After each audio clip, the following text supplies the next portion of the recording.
ఒక జడ్జి గారి కుమార్తె, మరో మాజీ జడ్జి గారి మనవరాలు, అసిస్టెంట్ పబ్లిక్ ప్రాసిక్యూటర్ గారి ఇల్లాలు శ్రీమతి రాధాదేవి ఇప్పుడు తను ఒక లాయర్ అవడం విశేషం. వివాహాత్ విద్యానాశాయ అంటారు.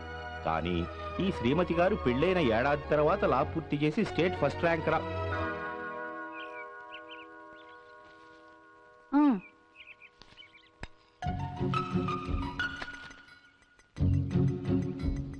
పందారు సరిపోయిందా?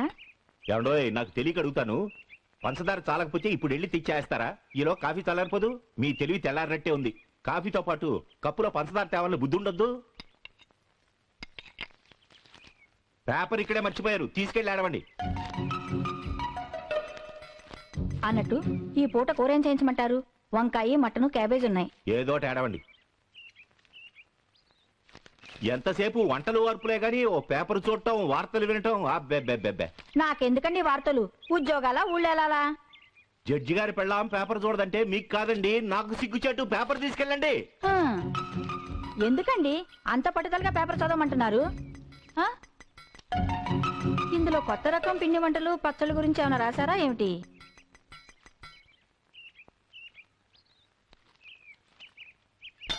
ఏమండాయ్, మన రాధమ్మ ఫస్ట్ లో పాస్ అయిందండి. ఏడవలేకపోయింది. అంత సొమ్ము పోసి చదివించిన తర్వాత పాస్ అవడం కూడా గొప్పేనా? ఆ కప్పు కాస్త అక్కడ విసిరేసినట్టున్నారు, పగిలిందేమో చూసి ఆడవండి.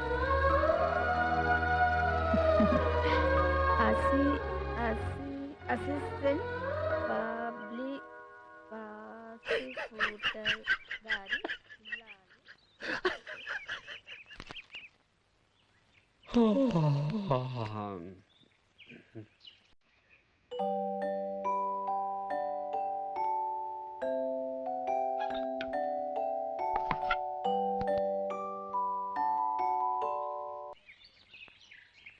రాధా!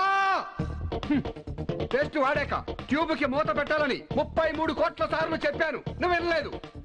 మూత పెట్టడం మర్చిపోయావు. అశ్రద్ధ, అజాగ్రత్త, రెక్లెస్నెస్, కేర్లెస్నెస్. చూడు చూడు, very bad habits, very very bad habits.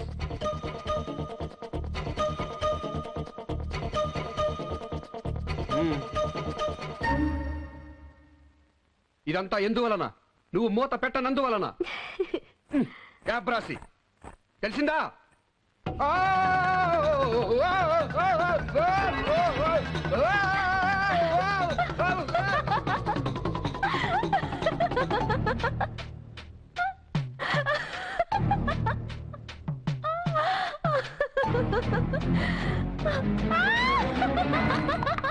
చాలక్కడ. ఆ కాఫీ కప్పు ఇందాక నుంచి చూస్తున్నాను. కాఫీ తాగాను లోపల తీసుకెళ్ళి కడిగి పెట్టావు. ఇందక్కడి నుంచి చూస్తుంటే మీరే తీయచ్చు కదండి.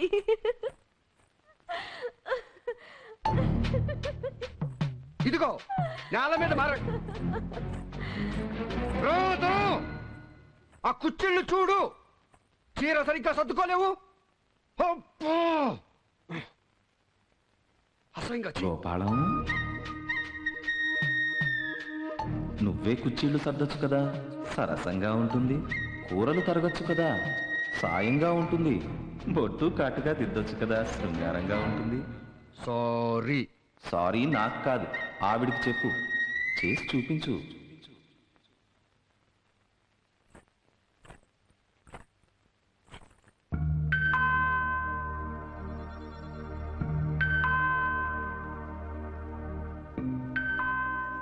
కుర్చీళ్ళేవి? కుర్చీళ్ళు చూసి చిరాకు పడ్డారుగా పొద్దున. అది పొద్దున్న, ఇది రాత్రి మైలేడి. రాత్రిళ్ళు చీర కుర్చీళ్ళే అందం. ఎనీవే దా. నా ముద్దుల రాధమ్మా, అలా నేను చిరాకు పడ్డప్పుడల్లా నాకు ఇష్టమైనవన్నీ చేసేస్తే పతివ్రతలా తయారైపోతావు అంతే.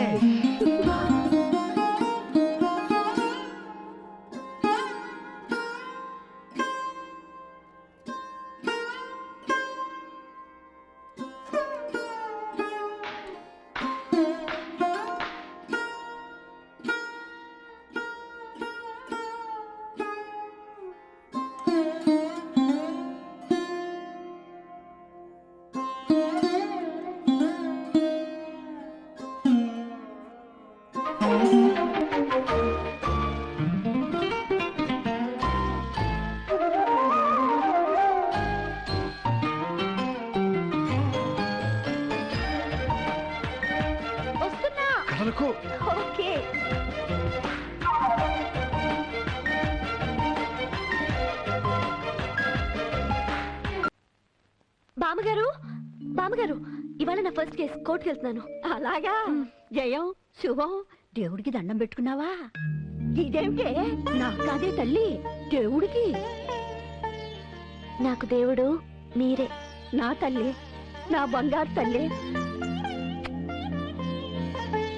అవును పిల్ల, ఈ డ్రెస్ ఏమిటే ఇలాగే వెడతావా? ఏ దీనికే? కోట్లు కచేరీలు మగాళ్ళ రాజ్యాలు కదా. నువ్వు చీర కట్టుకుని ఆడ డ్రెస్సులో వెళ్ళి గెలిస్తేనే గొప్ప. వెళ్ళి మార్చుకరా. చీర తీరే వేరు, చీరకున్న అందం చందం డాబు దర్పం దేనికున్నాయి మరి? మహాలక్ష్మిలా చీర కట్టి పార్వతిలా బొట్టు పెట్టి చదువుల సరస్వతిలా వెలిగిపోతూ ఇంగ్లీషులో టకాటకా మాట్లాడేసావంటే జడ్జి గారు డంగైపోతారు. కేసు సగం నెగ్గేసినట్టే.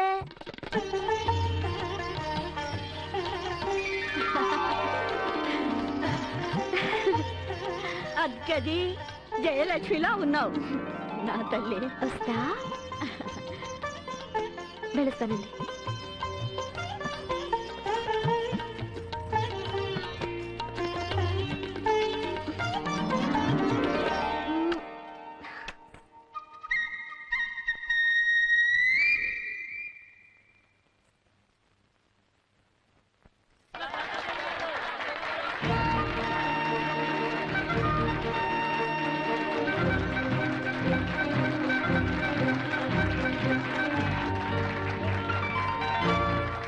వెళ్ళేది పేరంటానికా కోర్టుకా?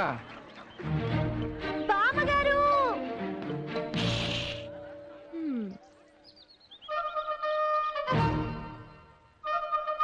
అదేమిటా అభినయం? నువ్వు దేవుడు కాళ్ళకి మొక్కావు, బామ్మ కాళ్ళకి మొక్కావు, మరి భర్తృదేవుడికి? వాట్? అదుగో మళ్ళీ.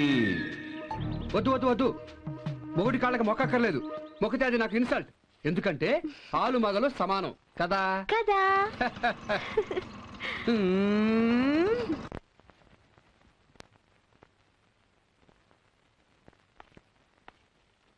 నమస్తే సార్. కూర్చోమ్మా. Good, carry on. అబ్బో, నీ తొలికేసికి ఈయన గారు వచ్చేసాడే. పెద్ద పులి, చిత్తుల మరి నక్క, జంతరమంత్ర జాదు. కష్టమే, ప్రమాదమే. జాగ్రత్త, ఓడిపోతావు. ఫస్ట్ కేసు పాపం. Sorry. Thank you husband. Encouragement కి థ్యాంక్స్. బోల్డ్ ధైర్యం వచ్చేసింది. ప్రొసీడ్ ధర్మారావు గారు. Yes your honour. ఈ నోట్లో నాలిక లేని, మాట్లాడడం రాని నా క్లయింట్ పై కొందరు ప్రజలు ఘోరమైన నిందలు వేశారు. అవునా సుబ్బారావు?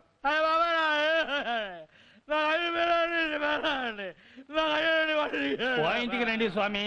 కేసు ఏమిటో చెప్పండి. Yes sir, as your honour rightly said, తమరు అన్నట్టుగా పాయింట్కి వచ్చేస్తున్నా.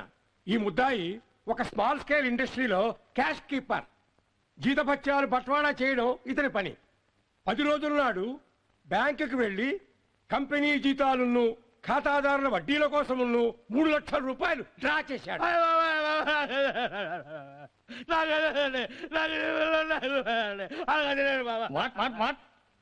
ఇప్పుడు పొక్కయ్యా. యువర్ ఆనర్, ఇతనికి 5 పెళ్ళాలు, 2 బిడ్డలు. వాళ్ళ గురించి చెబుతున్నానండి. ఐ మీన్, అతను క్యాష్ బ్యాగ్ తో స్కూటర్ ఎక్కుతూ ఉండగా ఎవడో దుండగీడు ఓ 10 రూపాయల కాగితం కింద పడేశాడు. ఇది నీదా అని అడిగాడు. ఇతగాడు తనదేమో అనుకుని కిందకి వంగి తీయబోయేసరికి ఆ దొండగీడు ఇతగాడి తల మీద, నట్టి మీద ఒక బలమైన ఆయుధంతో కొట్టాడు.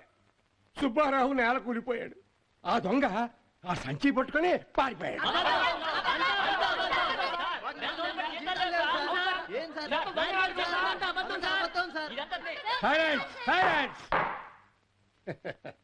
కంపెనీ వాళ్ళు ఇతన్ని ఆ డబ్బు కట్టమంటారు. దొంగలు దోసుకుపోయిన డబ్బు ఇతను ఎలా కడతాడు? ఇదంతా నాటకమని, కొట్టినవాడు తోడు దొంగని ఫిర్యాదులో ఉంది కదూ.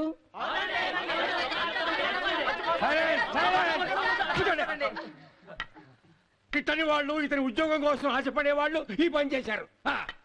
2.5 ఏళ్లుగా, అనగా 30 మాసాలుగా, అనగా 1000 దినాలుగా నిజాయితీగా ఉన్న ఈ అమాయకుడు ఇవాళ ఒక్కరోజు ఒక్కసారి ఎందుకు ద్రోహం చేస్తాడు? యువర్ ఆనర్, ఒక అబద్ధం నమ్మించడం కోసం 99 నిజాలు చెప్పే మోసగాళ్ళు ఉన్నారు. నో నో నో నో, ఇతను అలాంటి వాడు కాడు. అరే అవిటి వాడి బతుకంతా వెళ్ళబుచ్చాలి, ఉద్యోగం లేక అడుక్కు తినాలి, కాస్త డబ్బు కోసం ఇంతలా ప్రాణం పెతికి తెచ్చుకుంటాడమ్మా. No, I don't agree, never. Court వారి దయ చూపి ఇతన్ని నిర్దోషిగా ప్రకటించడమే కాకుండా భారీగా నష్టపరిహారం 10 లక్షలకు తక్కువ కాకుండా ఇప్పించాలని కోర్టు వారిని నేను కోరుకుంటున్నాను.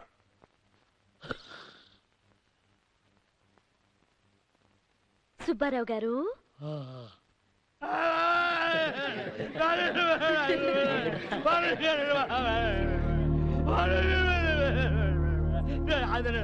అయితే మీరు అన్నీ ఉన్నాయి, అవునా కాదా?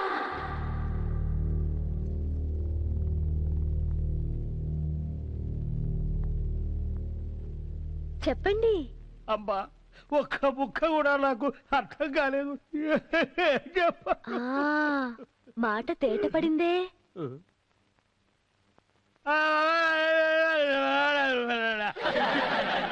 సరే, అర్థమైంది. పాపం ఆ దొంగ దెబ్బకి మీకు నడుం పడిపోయింది, మాట పడిపోయింది. I'm sorry.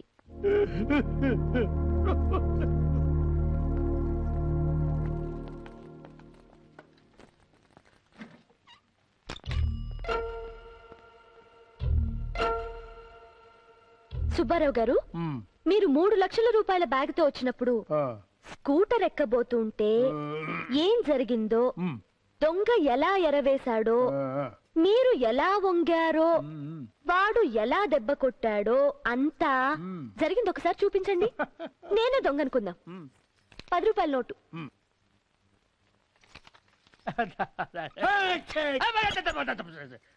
అమ్మా, పెర్రి బాగుల తల్లి, నడుం విరిగిన వాణ్ణి, నడవలేని వాణ్ణి, అవిటి వాణ్ణి నాతో ఎకసెక్కాలా తల్లి? అంటే మీరు నిర్దోషం చెప్పడానికి కాస్త 2 అడుగులు కూడా నడవలేరా? 2 అడుగులు కాదు కదా, 2 అంగుళాలు కూడా నడవలేదు తల్లి. డాక్టర్ సర్టిఫికెట్లు నడుము కట్లు చూస్తున్నావు కదమ్మా. I'm sorry. అవిటి వాడితో ఎగసెక్కాలంటే కళ్ళు పోతాయి తల్లి. ఐఎమ్ సారీ అండి, ఐఎమ్ రియల్లీ సారీ. ఇందాక మీకు మాట గజిబిజిగా వచ్చింది, ఇప్పుడు తేట పడింది కదా, అలాగే నడక కూడా వస్తుందేమోనని. అన్నట్టు మర్చాను, మిమ్మల్ని కొట్టిన దొంగ దొరికాడు. వాణ్ణి గుర్తుపట్టగలరా? ఏమో, మొహం నిండా జుట్టు దులపాలు. అది జుట్టా విగ్గా? నాకే తెలియదు, నాకే గుర్తురాలేదు. నాకే 3 పిల్లలు, 5 పెళ్ళాలు. 5 పెళ్ళాలా? నువ్వేం ద్రౌపదిగా?